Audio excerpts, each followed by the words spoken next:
समन्ता चक्रवालेषु अत्रा गच्छन्तु देवता सद्धम्मं मुनिराजस्य सुनन्तु सक्मुक्तम् ධම්මස්සවන කාලෝ අයං බදන්තා ධම්මස්සවන කාලෝ අයං බදන්තා ධම්මස්සවන කාලෝ අයං බදන්තා නමෝ තස්ස භගවතු අරහතෝ සම්මා සම්බුද්දස්ස නමෝ තස්ස භගවතු අරහතෝ සම්මා සම්බුද්දස්ස නමෝ තස්ස භගවතු අරහතෝ සම්මා සම්බුද්දස්ස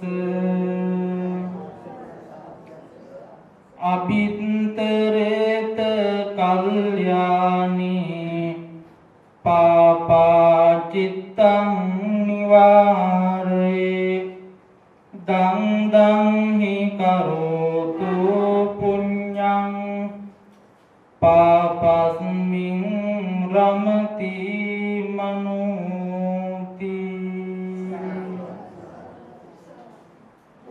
ශ්‍රද්ධා සම්පන්න සත්පුරුෂ කාර්මික පින්වත්නි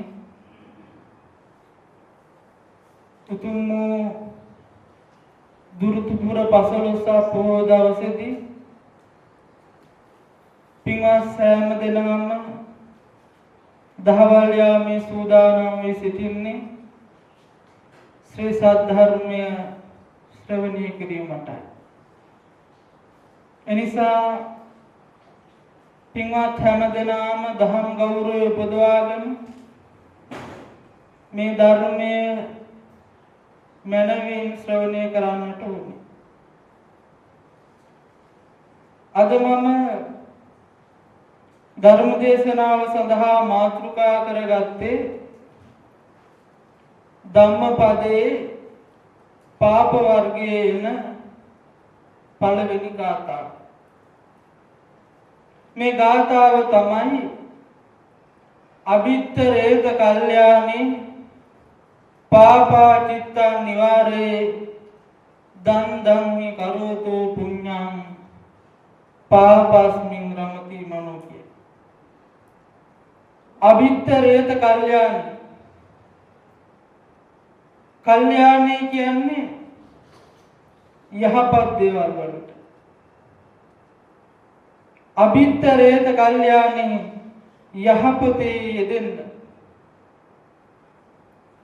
පාපා චිත්තං නිවාරේ හිත පාපයෙන් ඈත් කරගන්න. දන් ධම්මි කරෝතෝ පුඤ්ඤං ධම්ද කියලා කියන්නේ පැකිලෙනවා කියන්නේ. දන් ධම්මි කරෝතෝ පුඤ්ඤං පැකිලෙමින් පින් කරනකොට පාපස්මින් රමති මනෝ පවට හිත යෙදෙන්න පුළුවන් කියන එකයි මේ ගාථාවේ තේරුම. අපේ බුදුරජාණන් වහන්සේ පින්වත්නි මේ දේශනාව කළේ ඊටාම ප්‍රසිද්ධ සිද්ධියක් එක්ක. ඔය අය දන්නවා චූල ඒකසාටක බමුණගේ කතාව. කෙටියෙන් මේ කතාව කියනවා නම් අපේ බුදුරජාණන් වහන්සේ ජේතවනාරාමේ වැඩ ඉන්න කාලේ ඒ ආසන්නයේම හිටියා ඊටාම දුප්පත් බමුණෙක්. මෙයාට කියන්නේ පින්වතුනි ඒක සාටක බමුණා කියලා. මොකද හේතුව මෙයාට තිබ්බේ ගෙදරටම එක සල්ුවක්.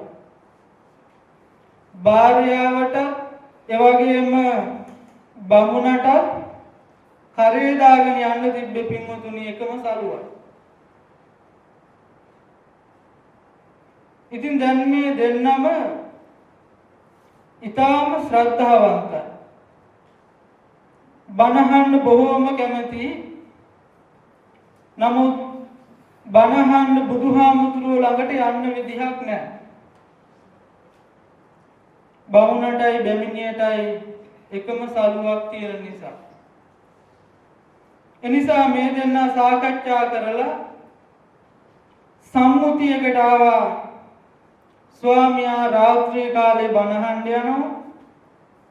ඒ වගේම භාර්යාව දිවා කාලේ බණහන්න යනවා කියලා මේ සල්ුව පොරවගෙන සම්මුතියකට පැමිණිලා දැන් දෙන්න බණහන්න යනවා. දවසක් රාත්‍රී කාලේ බණහන්න ගියා මේ චූල ඒකසාටක බමුණ. බණහා ඉන්නකොට මේ පුජ්‍යලයාට පළවෙනි යාමේදී හිතෙනවා තමන්ගේ මේ එකම සල්ුව බුදුරජාණන් වහන්සේට පූජා කරන්න. පින්වත්නි හිතුවට මොකද ආපහු මේ පුජ්‍යලයා හිතනවා නෑ මම මේ සල්ුව පස්සේ පූජා කරනවා කියලා. ඒ කාලේ බුදුහාමුදුරුවෝ පින්වතුනි ජේතවනාරාමේ වැඩ ඉන්නකොට එළි වෙනකන් සමහර අවස්ථාවලදී ධම්ම දේශනා කරනවා. ඉතින් මේ සවස් කාලේ මේ ඒකසාට බමුණා ධම්සභා මණ්ඩපේ නම් බණහනකොට මේ සවස් යාමේදී හිතක් පහළ වෙනවා තමන්ගේ මේ සල්ුව පූජා කරන්න. ඊට පස්සේ පින්වතුනි ඒ සිත ආපහු පස්සට දාලා හිතනවා නෑ මම මේක පස්සේ වෙලාවක පූජා කරනවා කියලා. දැන් බුදුහාමුදුරුවෝ මධ්‍යම යාමේදී ධර්මයේ දේශනා කර යනවා. දැන් මේ චූලේක සාටගේ බමුණට මධ්‍යම යාමේදී හිත පහළ වෙනවා මේ තමන්ගේ එකම සල්ුව බුදුහාමුදුරුවන්ට පූජා කරනවා. ඉතින් මොකද කරන්නේ පින්වතුනි? අයත් මෙයාට ලෝභ හිතක් ඇවිල්ලා කල්පනා කරනවා නෑ මම මේ සල්ුව බුදුහාමුදුරුවන්ට පූජා කරන්නේ නෑ. මේක පූජා කළොත් භාර්යාවටත් බණහන්නට විදිහක් නෑ. එනිසා මම පස්සේ දවසක පූජා කරනවායි කියලා නැවතත් ඒ පින්සිත පස්සට ඇදලා ගත්තා. දැන් පින්වත්නි බුදුහාමුදුරුවෝ පස්චිම යාමේ ඒ කිව්වේ අලුයම් කාලෙදී ධර්මයේ දේශනා කර යනවා. ඔන්න මොකද කරන්නේ? පස්චිම යාමේ වෙනකොට ආයත් මේ පුජ්‍යලයා තුන්වෙනි වතාවට හිතක් පහළ වෙනවා නෑ මම මේ සල්ුව බුදුහාමුදුරුවන්ගේ දෙපතුල තුල පූජා කරන්න ඕනි කියලා හිතාගෙන තමන්ගේ දෑතට ඒ සල්ුව අරගෙන ලෝතුරා බුදුරජාණන් වහන්සේ වැඩ ඉන්න ඒ ජේතවනාරාමේ ධම්සභා මණ්ඩපයට ගිහිල්ලා ඊටාම ශ්‍රද්ධාවෙන් යුක්තව සතුටු සිතින් අර තමන්ගේ එකම සල්ුව බුදුරජාණන් වහන්සේ සිරිපතුල ළඟ තියලා පූජා කරලා කියනවා මම දිනුවා කියලා. මෙතනට බණහන් දැවිලා හිටියා පසේ නදී කොසල් රජතුමා.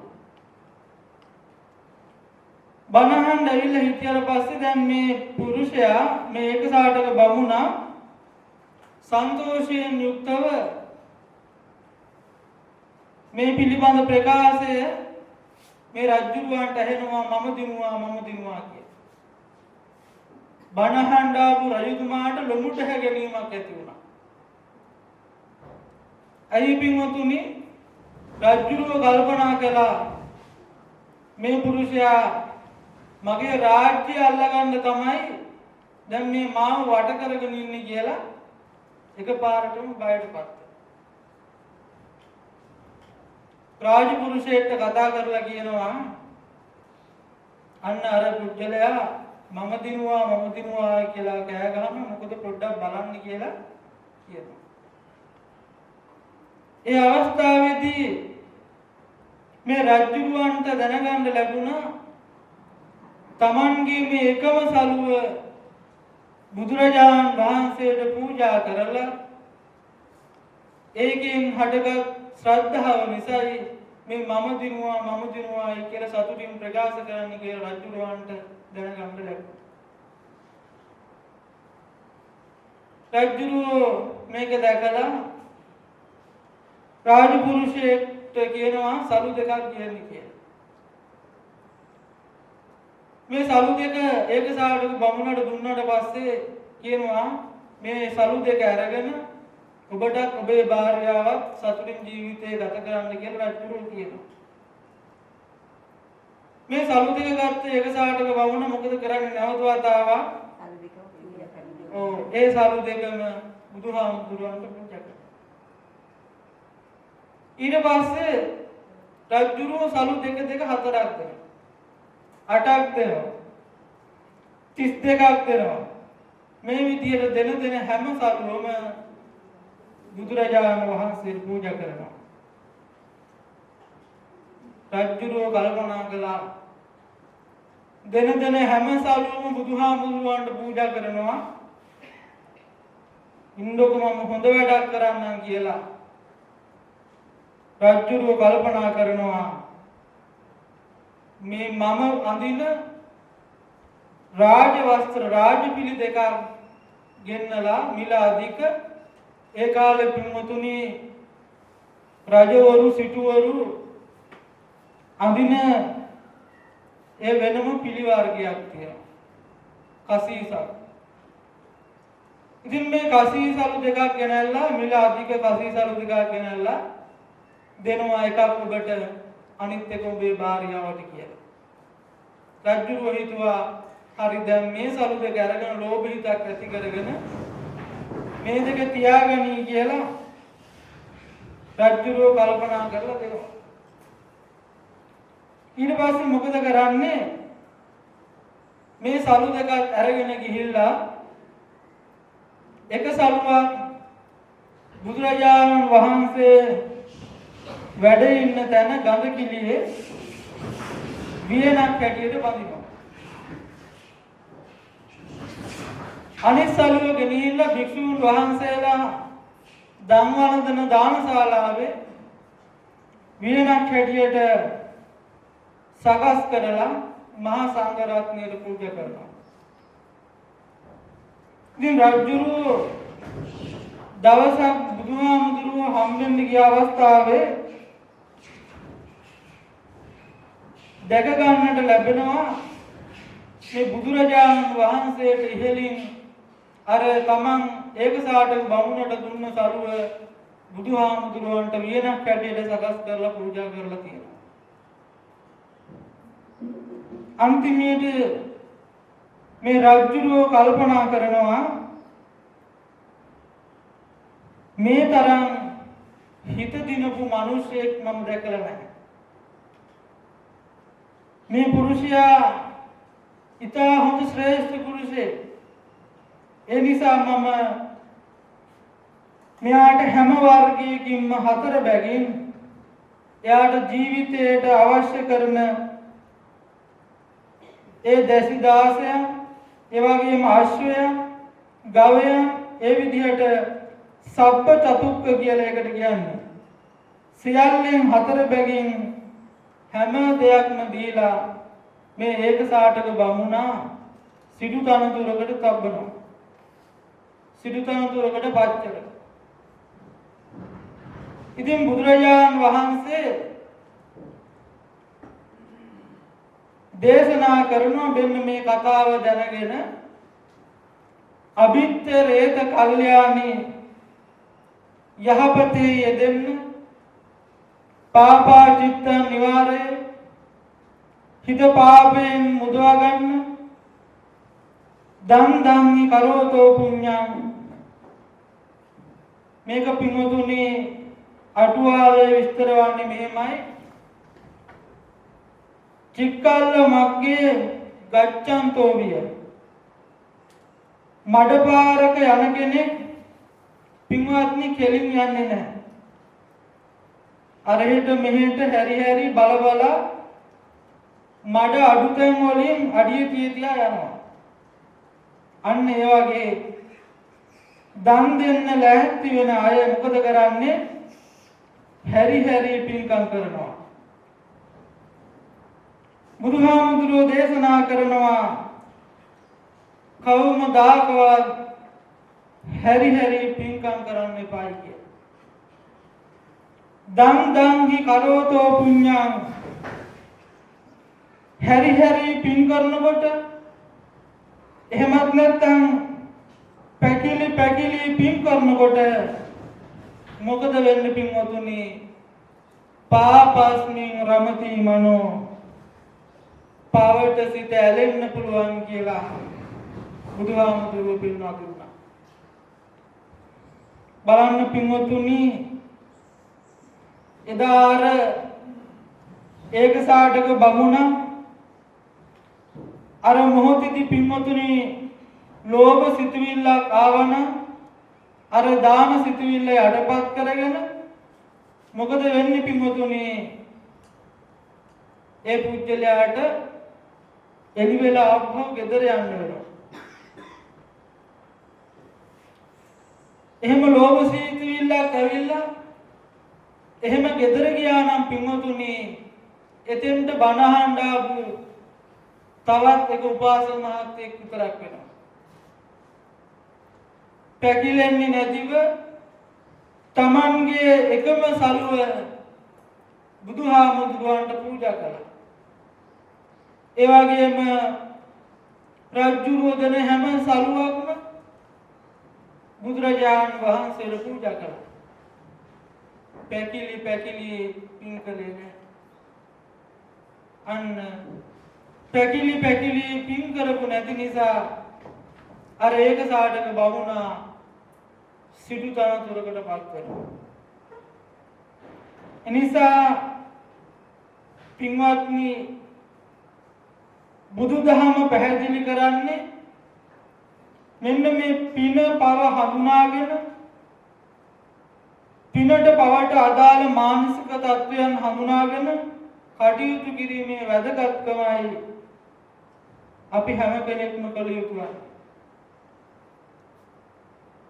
අපි කවුරුත් මේ ජීවිතේ අවසන් කරන පුජ්‍යලෝ නෙවෙයි. නිවන් දැක්කේ නැත්තම් අපි හැම කෙනෙක්ම සසරේ පින්වතුනි ඉපදෙමින් මැරෙමින් මේ සංසාරය යනවා. අපි ළඟ කෙලස් තියෙන තාක්කල්ම මේ සංසාරේ පින්වතුනි ඉපිද අපි යනවා. බුදුහාමුදුරුවෝ සංයුත්ත නිකායේ අනවතග්ග සංයුත්තේදී දේශනා කරනවා අනවතග්ගෝ අයං භික්ඛවේ සංසාරෝ පුප්පා කෝටි නපඤ්ඤායති කියලා. මහණෙනි මේ සසර කියන්නේ අනවරාග්‍රික. අනවරාග්‍රික කියන්නේ පින්වතුනි කෙරවලක් දකින්න බෑ. අන්නේ කෙරවලක් දකින්න බැරි සංසාරේ පුප්පා කෝටි නපඤ්ඤායති මේකේ අගක් මුලක් දකින්න බෑ. ඒ තරම් දුර සංසාරයක තමයි අපි නිරන්තරයෙන් සැරිසරන්නේ. එනිසා මේ තරම් මේ සැරිසරන සංසාරේ අපි මොන වගේද චක්‍රවර්ති රාජ්‍ය සම්පatti ලැබෙනවා. ඒ වගේම දිව්‍ය සම්පatti ලැබෙනවා. මනුෂ්‍ය සම්පatti ලැබෙනවා. ඒ වගේම බ්‍රහ්ම සම්පatti ලැබෙනවා. මේ නොයෙක් දේවල් පින්වතුනි සසරේ අපිට ලබා ගන්න පුළුවන්, ලබාගෙන තියෙන්න පුළුවන්. හැබැයි ඒ මොන දේ ලැබුවත් දිව්‍ය බ්‍රහ්ම සියලු සම්පatti ලබන අයට මේ අපාය කියන එක තහනම් තැනක්ද? තහනම් තැනක් නෙමෙයි. ඔහුට අපාගත වෙන්න පුළුවන් පින්වතුනි. එනිසා මේක අභිධර්මයේ ලස්සනට පෙන්වා දෙනවා. උක්කිත්වා පුඤ්ඤ වේගේන රූපාරූප ගතින් ගතා භවග්ග තම්පි සම්පත්තා පුනා ගච්ඡanti දුග්ගති කියන. මිනිසෙක්ගේ පුඤ්ඤ වේගේන පුඤ්ඤ වේගය නිසා ඉහළට යන්න පුළුවන්. භවග්ග තම්පි සම්පත් භවග්‍රේ දක්වා උනත් පින්වතුනි යන්න පුළුවන්. භවග්ග තම්පි සම්පත්තා පුනා ගච්ඡanti දුග්ගති. භවග්‍රේ දක්වා යන්න පුළුවන් උනත් ඒ යන හැම කෙනාටම නැවතත් දුගතියට යන්න පුළුවන්කම තියෙනවායි කියන කාරණාව බුදුරජාණන් වහන්සේ පෙන්වා දුන්නා. එනිසා පින්වතුනි මේ අපි හැම කෙනෙක්ම ඉන්නේ දුගතිය ඒ වගේම සුගතිය කියන මේ සියල්ල එකතු වෙච්ච සංසාරයක තමයි අපි නිරන්තරයෙන් සැරිසරන්නේ. එනිසා මේ සංසාරයේ ස්වභාවය අපි තේරුම් අරගෙන සසර දුක් නිවා ගන්න කටයුතු කරනවා නම් ඒක තමයි අපි පින්වතුනි අපිට ඊටාම වැදගත් වන්නේ. මේ සංසාරයෙන් අපි සැබවින්ම නිරන්තරයෙන්ම සැප කැමති අය. ඒ වගේම අපි හැම කෙනාම දුකට අකමැති. එතකොට මේ සැප කැමති දුක අකමැති අපි සැප සඳහා අනිත් අයට දුක ලබා දෙනවා නම් වෙනත් විදිහකින් කියනවා නම් තවත් කෙනෙක්ට දුක් අපේක්ෂා කරනවා නම් බුදුහාමුදුරුවෝ දේශනා කරන්නේ ඒ අයට සසරදී සැප ලැබෙන්නේ නැහැ කියලා. ඔයාලට මතක ඇති කරුණීය මෙත්ත සූත්‍රයේදී එක දණක බුදුහාමුදුරුවෝ පෙන්වා දෙනවා ඥාඤ්ඤ මඤ්ඤස්ස දුක්ඛ මිච්ඡය කියලා.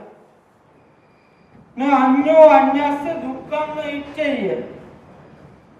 තව කෙනෙකුගේ දුක නොපතාවායි කියලා කියන්නේ. එනිසා පින්වතුනි අනුන්ගේ දුක පතන අයට තමන්ට දුක හිමි කර ගන්නවායි කියන කාරණාව බුදුහාමුදුරුවෝ පෙන්වා දෙනවා. එතකොට පින්වත්නි කොහොමද අපි මේ පවයි පිනයි වෙන් කරගන්නේ? අපි පව කියලා හරියටම හඳුනාගන්නේ ඒ වගේම හරියටම කොහොමද අපි පින කියලා හඳුනාගන්නේ කියලා ලෞතර බුදුරජාණන් වහන්සේ විවිධාකාර තන්වල විවිධ අර්ථකථනයන් දීලා තියෙනවා. දැන් සමහර තැනක පෙන්වා දෙනවා මේ ලෝභ දේශ මොහ කියන මේවා පව් අකුසල් හැටියට. ඒ වගේම අලෝභ ආදේශ අමෝහ කියන ඒවා කුසල් හැටියට පෙන්වා දෙනවා. එතකොට ලෝභ දේශ මොහ අලෝභ ආදේශ අමෝහ කියන මේ දේවල් මෙවට කියනවා හේතු කියලා. ලෝභ දේශ මොහ නිසා අපි පව් සිද්ධ කර ගන්නවා. ඒ වගේම අලෝභ දේශ මොහ නිසා පින් සිද්ධ කර ගන්නවා. එතකොට මේ හේතු අප තුල ගොඩනගා ගැනීම ඊටාම වැදගත් තමන්ගේ ඕනෑම ක්‍රියාවකදී. දැන් මංගල සූත්‍රය ගත්තාම මංගල සූත්‍රයේ මේ ජීවිතයේ අධීරයෙන් අධීරයට මිනිස්යාගේ පැවැත්ම කොහොමද කියලා ඒ වගේම මිනිස්යාගේ ජීවිතය කොහොමද සකස් වෙ යුත්තේ කියලා පින්වතුනි මනාව පෙන්වා දෙනවා. ඔයාලට මතක ඇති මහා මංගල සූත්‍රයේදී මුලින්ම සඳහන් වෙන්නේ අසේවනාච බාලාණන් කියලා. මේ විදිහට යම්කිසි මිනිසෙකුගේ ජීවිතයේ පොඩි ළමයෙකුගේ ජීවිතය ගැනයි මෙතනදී කියන්නේ. මොකද්ද? අසේවනාච බාලාණන් අසත්පුරුෂ ආශ්‍රය හොඳ නැහැ කියලා. ගුණවත් අය ඇසුරු කරන්නට ඕනි කියලා මේ කුඩා කාලේ අවධාරණය කරන ජීවිතේ. ඊට පස්සේ ටිකක් ජීවිතේ මුහු පුරා යනකොට තරුණ අවධියට එනකොට බුදුරජාණන් වහන්සේ කතා කරන්නේ පුත්තදාරස්ස සංඝහෝ කියලා. අමුදරුවන්ට සලකන එක, ඒ වගේම හොඳට ව්‍යාපාර කටයුතු සිද්ධ කරන එකට, ඒ වගේම දානංච ධම්මචර්යාච ඥාතකානංච සංඝහෝ දන් දෙන එක, ඒ වගේම ඥාතීන්ට සලකන එක, භ්‍රමචර්යාව, මේ දේවල් මේ තරුණ ජීවිතය පිළිබඳ පෙන්වා දෙනවා. අන්තිම හරියට යනකොට බුදුහාමුදුරුවෝ මේ මහා මංගල සූත්‍රයෙන් පෙන්වා දෙන්නේ කොහොමද? පුට්ටස්ස ලෝක ධම්මේහි චිත්තං යස්සනන කම්පති කියලා. අවසාන කාලය වෙනකොට තමන්ගේ ජීවිතයට මේ ලෝක ධර්මයන් ස්පර්ශ වෙන්න ගන්නවා. පුට්ටස්ස කියලා කියන්නේ ස්පර්ශ වෙනවා කියන්නේ. කොහොමද ස්පර්ශ වෙන්නේ? කෙස් හිතනකොට, ඒ වගේම දත් හැලෙනකොට, හැම රැලි වැටෙනකොට අන්න එදාට කියනවා චිත්තං යස්සන නකම්පති. තමන්ගේ හිත කම්පා නොවන මට්ටමට පත් කරගන්න පුළුවන් නම් මෙන්න මේකට මංගල කාරණාවක් කියලා බුදුරජාණන් වහන්සේ පෙන්වා දෙනවා. එහෙනම් පින්වතුනි අපේ ජීවිතයේ යථා ස්වභාවය පිළිබඳ මනාව අවබෝධ කරගෙන කිසිම අවස්ථාවකවත් මේ පැකිලෙන්නේ නැතිව ජීවිතය ගත කරන්න උත්සාහ ගන්නවා නම් ඒක තමයි වටින්නේ. පින පව මනාව වටහාගෙන කුසල් මාර්ගයේ ගමන් කරනවා නම් කොයිම අවස්ථාවකදීවත් ජීවිතේ පැකිලෙන්නේ නැතිව මේ කුසල ධර්මයන් වලට අනුගතව ජීවිතය සම්පූර්ණ කරගන්නට ඕනේ. ඒ නිසා මේ අපි හැම කෙනෙක්ම මේ පින පව මනාව තේරුම් අරගෙන නිරන්තරයෙන්ම පින්වතුනි කටයුතු කරන්නට ඕනේ. යම් කිසි කෙනෙක් තමන්ට පවක් සිද්ධ කළොත් ප්‍රථමයෙන්ම කිලිටි වෙන්න පින්වතුනි තමයි. ඒ වගේම යම් කිසි කුසලයක් කළොත් පිරිසිදු වෙන්න තමයිමයි කියන කාරණාව බුදුරජාණන් වහන්සේ තවත් අවස්ථාවකදී දේශනා කරලා තියෙනවා. අත්තනාව කතම් පාපං අත්තනා සංකිලිස්සති අත්තනා අකතම් පාපං අත්තනාව විසුද්ධති සුද්ධි අසුද්ධි පච්චත්තං ඥාඤ්ඤ මඤ්ඤෝ විසුද්ධිය කියලා සඳහන් කරලා තියෙනවා. තමන් කරපු පව් පින්වතුනි තමාම කිලුටු කරනවා. තමන් කරපු පින් තමාම පිරිසිදු කරනවායි කියලා බුදුහාමුදුරුවෝ පෙන්වා දෙනවා. සුද්ධි අසුද්ධි පච්චත්තං පිරිසිදු භවයේ හෝ අපිරිසිදු භවයේ වගකීම තියෙන්නේ කාටද? තමන්ටමයි. ඥාඤ්ඤ මඤ්ඤං විසෝදේ කාවවත් කවුරුවත් පිරිසිදු කරන්නේ නැහැ කියලා බුදුරජාණන් වහන්සේ පෙන්වා දුන්නේ. එනිසා පින්වතුනි බුදුදහමේ පව් හේදිල්ලක් ඒ වගේම බුදුදහමේ පව් සමා කිරීමක් ගැන කවදාවත් පෙන්වා දීලා නැහැ. බුදුදහමේ පව් සමා කිරීමක් නැහැ. හැබැයි පින්වතුනි වැරදි සමා කිරීමක් තියෙනවා. මේක ගොඩක් අය වරද්දන එක. වැරදි සමා කිරීමයි ඒ වගේම පව් සමා කිරීමයි දෙකක්. දැන් උදාහරණයක් වශයෙන් ගත්තොත් පින්වත්නි යම්කිසි දරුවෙක් තමන්ගේ අම්මටයි තාත්තටයි නරක වචනයක් කියනවා කියමුකෝ. කිව්වම මේකට මොකක්ද සිද්ධ වෙන්නේ? පවක් සිද්ධ වෙනවා.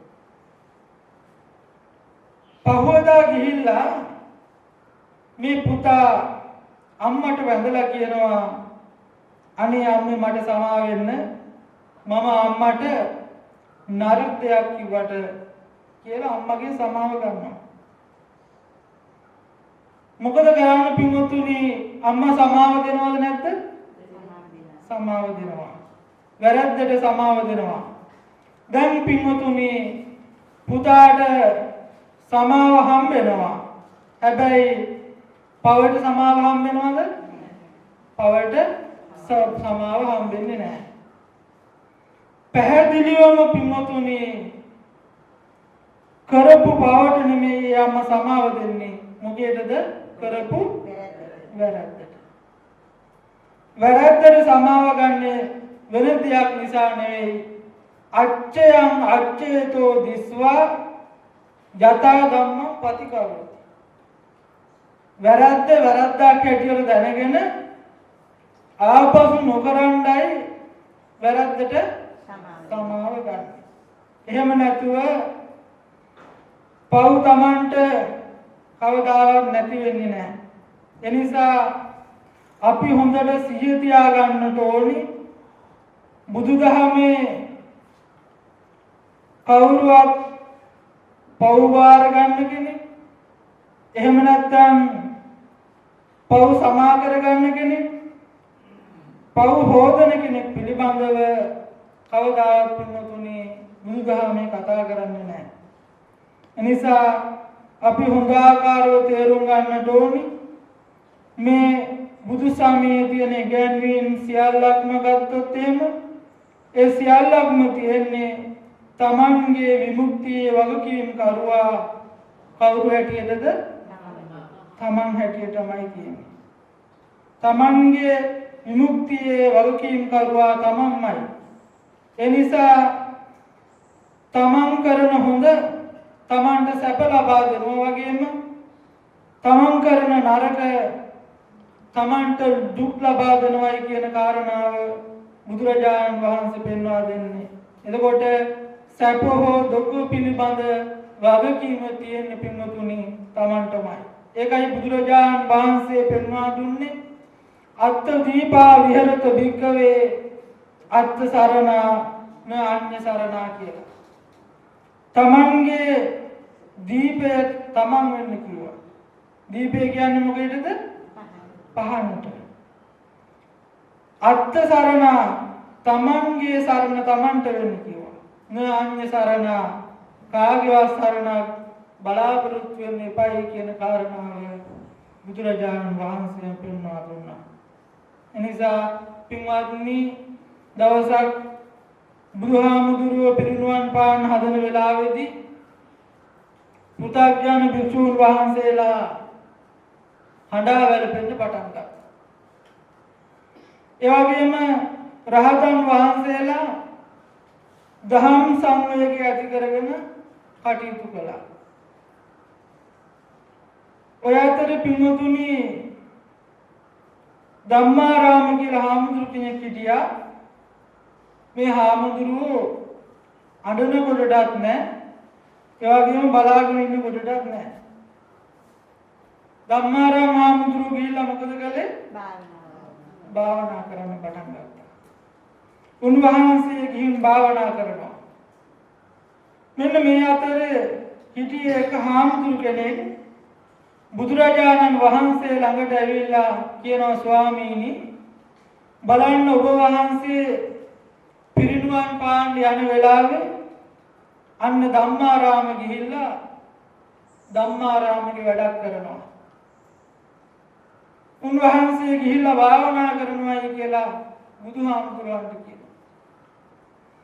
එවලදී බුදුහාමුදුරුවෝ දේශනා කරනවා මහණෙනි මට නියම ගෞරවය දක්වන කෙනා තමයි ඔය ධම්මාරාම කියන භික්ෂුව.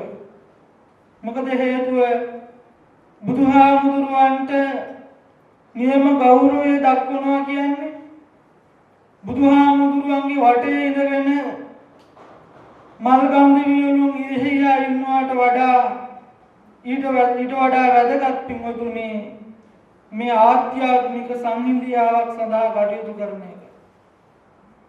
එනිසා බෞද්ධයන් හැටියට අපි මේ කරුණු කාරණා ඉතාම තේරුම් අරගෙන කටයුතු කරන්නට ඕන. මක්නිසාද පින්වතුනි අපි කරන හැම ක්‍රියාවකම කිසියම් හොඳ හෝ නරක ප්‍රතිඵලයක් තියෙනවා.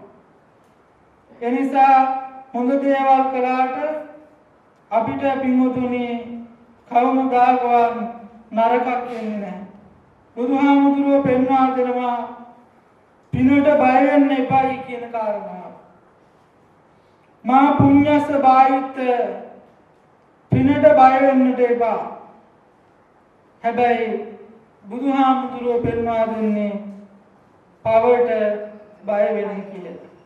එහෙනම් මා මුලින් සඳහන් කළේ මේ චූලයක සාටක බමුණගේ කතා වස්තුව. ඒ කතාවේදී පින්වත්නි පින් කරන්නත් මේ මිනිස්සෙක්ට පින්වතුනි පින තියෙන්නට ඕනේ. දන් දෙනවයි කියන එක, ඒ වගේම සිල් රකින්නවයි කියන එක, භාවනා වඩනවයි කියන එක හැමෝටම කරන්න පුළුවන් දෙයක්ද? කරන්න බෑ. ඒකට පින්වතුනි පින තියෙන්න ඕනේ සසරේ. දන් දෙනවයි කියන එකත් පින්වතුනි ලේසි වැඩක් නෙමෙයි. දන් දෙනවයි කියන එක හරියට අර කඩු ගිලිනවටත් වඩා අමාරුයි කියලායි කියන්නේ. ලස්සන කතාවක් තියෙනවා පින්වතුනි. එක රජමැදුරක මිනිහෙක් ඇවිල්ලා මේ කඩු කිනිසි ගිලිනවා. ඉතින් මේ මාලිගාවේදී ඇමතිවරු ඒ වගේම රජුරු පිරිවරාගෙන ඉන්න අවස්ථාවේදී මේ මිනිසයා හැමෝටම පේන්න කඩු ගිලිනවා. කඩු කිනිසි ගිලිනවා. ඊට පස්සේ මේ රජුරු මේක බල ඉඳලා ඇමතිවරයෙක්ට ලං වෙලා රජුරු ඇහුවලු මහා පුදුම මිනිහෙක් නේද මේ මිනිසයා. බලන්නකෝ කඩු ගිලිනවා නේද කියලා ඇහුවා. ඇමතුමා රජතුමාට කිව්වා රජතුමනි ඔය කඩු ගිලිනවයි කියන එක මහා අමාරු වැඩක් නෙමෙයි රජතුමනි. ඊට වඩා අමාරුයි තමන් ළඟ තියෙන දෙයක් දෙන්න හිතන එක කියලා. ඒ වෙලාවේ තාමතිය රජුවන්ට කිව්වලු රජතුමනි කඩු ගිලින එකත් ඒ වගේම තමන් ළඟ දෙයක් දෙන්න හිතන එකත් නෙමෙයි අමාරුම වැඩේ. දෙන එකයි අමාරු වැඩේ කියලා තව ඇමතිවරයෙක් කිව්වා. තව ඇමතිවරයෙක් මේ රජුරවන්ට ලං වෙලා කියනවා රජතුමනි කඩු ගිලින්නත් පුළුවන්. ඒ වගේම දෙන්න හිතන්නත් පුළුවන්. ඒ වගේම දෙන්නත් පුළුවන්. අමාරුම වැඩේ තමයි රජතුමනි දීලා හිත හදාගන්න එක තමයි අර අමාරුම කාරණාව. එනිසා දන් දෙනවයි කියන එකත් පින්වත්නි යුක්තියක් වගේ. ඒකයි බුදුරජාණන් වහන්සේ දුන්නා දුන්නේ දානංච යුද්ධංච සමානමහු කියලා. දානයත් හරියට යුද්ධයක් වගේ. එනිසා පින්වත්නි පින් කරන එක අමාරුයි. දැන් පව් කිරීමේදී ලැබෙනවා తాවකාලික සතුටක්. හැබැයි ඒ පුද්ගලයාට මොකද වෙන්නේ? සංසාරේ දිගින් දිගටම දුක් විඳින්නට හේතු වෙනවා. බුදුහාමුදුරුවන්ගේ චරිතය ගන්න බලන්න.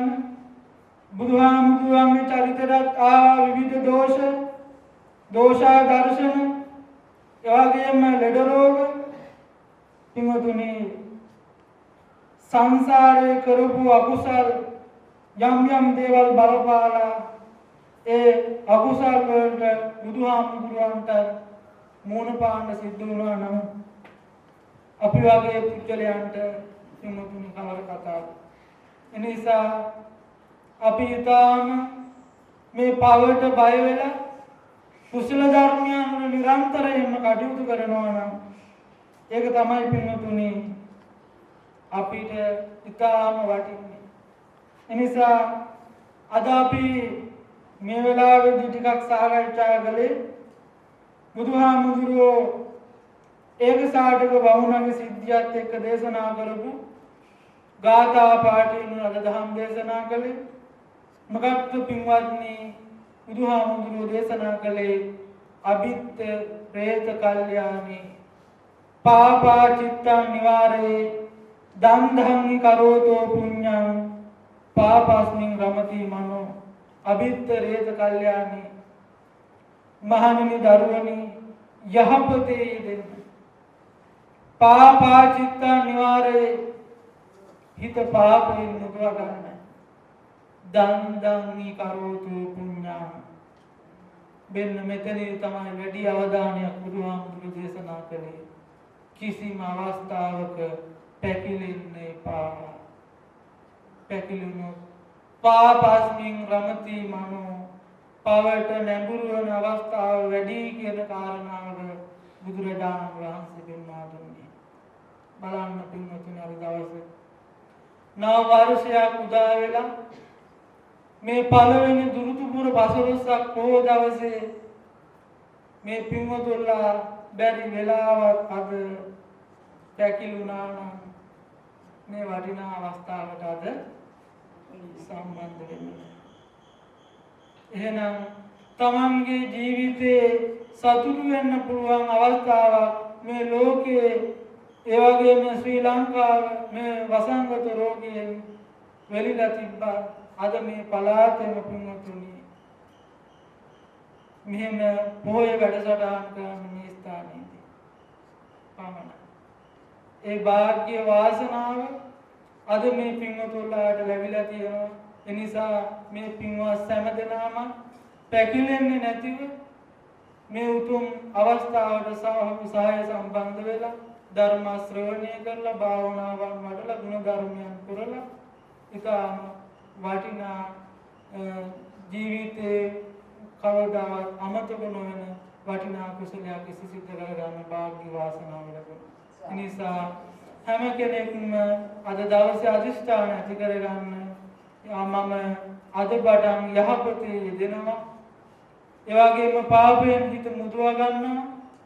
ඒ වගේම ජීවිතේ කොයිම අවස්ථාවකදීවත් දාන, සීල, භාවනාදී මෙවිධ ත්‍රිවිධ පුණ්‍ය ක්‍රියාධර්මයන් ජීවිතේ සම්පූර්ණ කරන අවස්ථාවේ පැකිලෙන්නේ නැතිව අවසන උතුම් අපි හැමදෙනාම පතන චතුරාර්ය සත්‍ය ධර්මය අවබෝධ වෙන තාක්කල් මේ නිවන් මාර්ගයේ ගමන් කරන්නට අප හැම දෙනාටම ශක්තිය, ධෛර්යය, වාසනාව ලැබෙත්වා කියන හැමදෙනාම සාදුකාරය. ලබාගත් හැම කුසලයක්ම ප්‍රථමයෙන්ම අපි සම්‍යක් දෘෂ්ටික දෙවිවරුන්ට අනුමෝදන් කරමු. දෙවිවරුන්ගේ දිවිසුළු සම්පත්තියින්ම දේවා දිනු වේවා. දෙවිවරුන්ගේ ප්‍රාර්ථනා නම් සිද්ධ වෙත්වා. පින්තුල්ලාගේ දුවා දරුවන්ගේ යහපත අභිවෘද්ධිය සිත සුවසනසීලා වාසනාවන්ත ජීවිතයක් ගත කරන්න අප හැම දිනාටම රත්නත්‍රි අනන්ත ආශිර්වාදේ දෙවියන්ගේ පීඨ ආරක්ෂාව ලැබෙත්වා කියලා දෙවියන් පිළිගන්නවා.